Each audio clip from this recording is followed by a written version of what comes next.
А, Добар ден, гостим во Република ТВ, доктор Елена Арсова, трихолог, медицински директор на 101 Hair Clinic. Доктор Арсова, ќе можете ли за почеток да ни објасните што е трихолог? Каква специализација во медицината е тоа? Трихологијата е гранка од дерматологијата која што се занимава со дијагностицирање и третирање на проблеми на косата и скалпот. Така да тоа е една потесна специјалност која што се занимава точно со оваа проблематика врзана со косата. Така, здравјето на косата кај секоја жена е правило број 1. Колку тоа бара негување, се со цел за бујна и така наречена природна коса. Здравјето на косата и убавината на косата не е дадена здраво за готово и затоа треба да се грижиме за косата и да ја негуваме. Ние жените користиме различни производи за коса, различни третмани, физички, хемиски, третираме така да е неопходна и негата на косата. Колку подобро ја негуваме косата, толку подолго ќе ни биде убава и здрава. Што е потребно за една жена да има квалитетна коса? Дали тоа се подразбира и квалитетен здрав живот? Да, здравјето на косата е одраз на целокупното здравје. Например, кај жените една анемија може да остави последици по косата во смисла на опаѓање на косата, појава на сувост и кршивост. Затоа е неопходно да се држиме и до здрава исхрана и да се грижиме нашата здравствена состојба да биде секогаш добра. Одредени здравствени состојби, како што спомнав, анемија, проблеми со тироидна жлезда, со полицистични јаници, оставаат последици по косата, па треба да се внимава на појавата на овакви проблеми здравствени. Во кои периоди од животот жената треба да внимава за изгледот на свој, сака секогаш да има убава коса, ама во кои периоди има ли некои посебни? Жените практично континуирано треба да внимаваат на косата, затоа што во различни периоди од животот различни се факторите на ризик кои што може да доведат до опаѓање и некој проблем со косата. Пример, во пубертет може да се јави проблем со менструалниот циклус, проблем со дисбаланс на хормоните, што може да остави последици по косата во смисла опаѓање на косата и стенчување. Потоа во средниот период од животот, кога почнува бременности, кога има породување, тогаш ризикот е после породување да се појави опаѓање на косата. Некаде после 40-та тироидната жлезда станува ризик фактор, затоа што може да настане одреден дисбаланс на тироидните хормони. И на крај, некаде после 50-та, жената влегува во менопауза, па тогаш падот на естрогените хормони кои што се добри за косата предизвикува опаѓање и истенчување на косата повторно. Така да речиси секој период за жената е ризичен и треба да се внимава. Секоја промена во животот на една жена започнува со промена на стилот на косата. Значи, дополнително можеме да ја оштетиме жените со фарбање, со бланширање. Како тоа влијае, овие хемиски процеси, како влијаат на квалитетот на влакното на... Да, секој хемиски третман од тип на фарбање, шатирање може да доведе и доведува до исушување на влакното и трансформирање на неговата протеинска структура. Поради тоа косата може да стане сува, крта. Исто така и термичкото третирање, значи честото фенирање, дополнително го дехидрира влакното, па уште повеќе може да не нагласи сувоста. Така да секоја жена сака да менува фризурата и да експериментира, тоа може да го прави, меѓутоа да обрне внимание на негата пред третманот и секако после тоа. Одредени маски кои што се високонутритивни, одредени третмани кои што се хидратантни, може да помогнат влакното да биде да се одржи во здрава состојба и на тој начин да ги издржи сите тие трауми кои што ги предизвикуваме со овие третмани. Често велиме многу ми е сува косата. Која е најчестата причина за тоа? Сувоста може да произлегува од почнувајќи од здравствена состојба па до неадекватна нега. Како што реков, и анемија дури може да даде сувост на влакното. Меѓутоа, најчесто е неправилната нега. Може да биде неадекватен шампон кој што не го кондиционира влакното, туку го исушува. Пример, сулфатните шампони, тоа сулфатите во самите шампони знаат да го исушат влакното и да направат иритација на скалпот, вклучувајќи сувости на скалпот.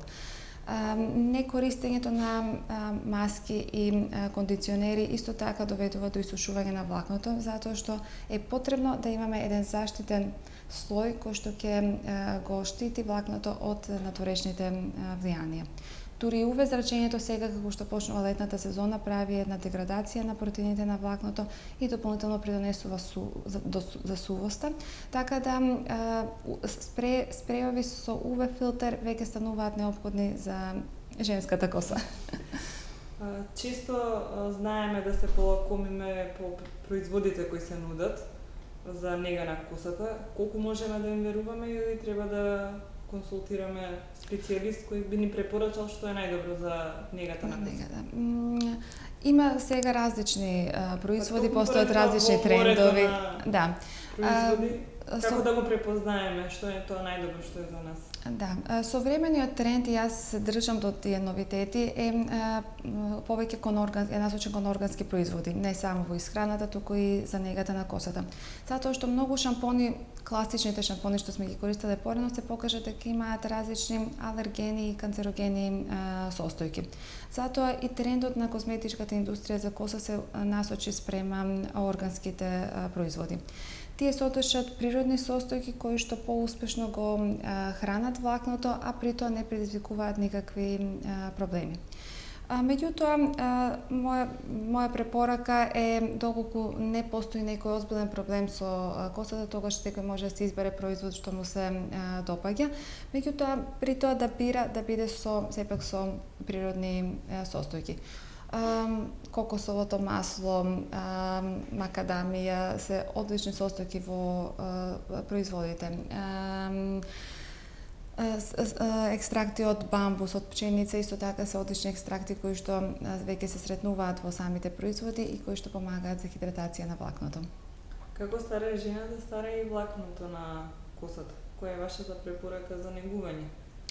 Да, старењето на косата во подново време веќе се појавува како термин, затоа што се забележаа промени кои што се веќе во рамките на старење. Со текот на годините се менува и протеинската структура на влакното, значи тоа се истенчува. Се менува и бројот на влакната во насока на намалување и се тоа спаѓа во едни рамки на старење на косата. Не значи дека тоа е келавост, туку едноставно косата го менува својот квалитет и својата густина. Треба да се препознае колку брзо напредува тоа старење, за да може адекватно да се реагира. Секако како што и старењето на кожата, кај различни особи напредува со различна брзина. Така да анти-ејдж третмани, анти-ејдж нега на косата исто така е нешто што е атрактивно во овој период и актуелно. Се личи ли келавоста? Келавоста може да се контролира и да се поттекне растот на косата. Меѓутоа, како лек за келавост, јас не би можела да кажам дека постои.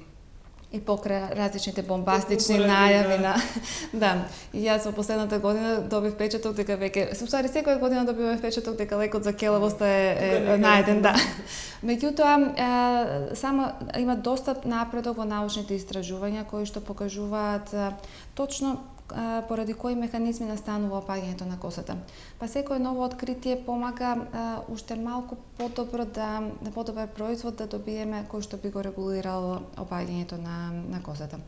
Меѓутоа, сепак имам се поуспешни третмани кои што го спречуваат на тамошното опаѓање и стимулираат раст на косата за да можеме да вратиме барем дел од изгубената коса. Иако почна летото, некои жени се уште не се откажуваат од пеглањето на косата, од фенирањето.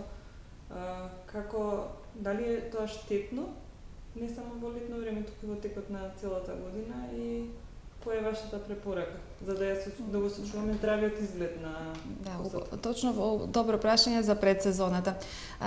Општа препорака е во летниот период косата да се штеди. Тоа значи да не се изложува ниту на хемиски третмани, например ако ја шатирате косата, летниот период никако не е добар за тоа. Затоа што сме изложени на сонце, како што реков, УВ зрачењето делува негативно. Потоа на море, морската сол, на базени, хлорираната вода го исушува влакното. Солената вода делува осмотски и фактички ја извлекува водата од влакното превејќи ја сува. Така да летниот период заради самите климатската состојба и заради нашите релаксирачки навики, уште повеќе допринесува до сушење на косата. А секако пеглањето или тие фризерски третмани термички уште повеќе го сушат влакното. Значи во лето препорачувам косата да се носи што повеќе во природен стил. Соберена лабаво, во плетенка, да се штити обавезно од сонцето со шеширче или со одредени спрееви со УВ заштита и малку да се олабави косата од сите тие интензивни третмани. Јас ви благодарам на гостување за доктор Арсова. Благодарам што ме поканивте.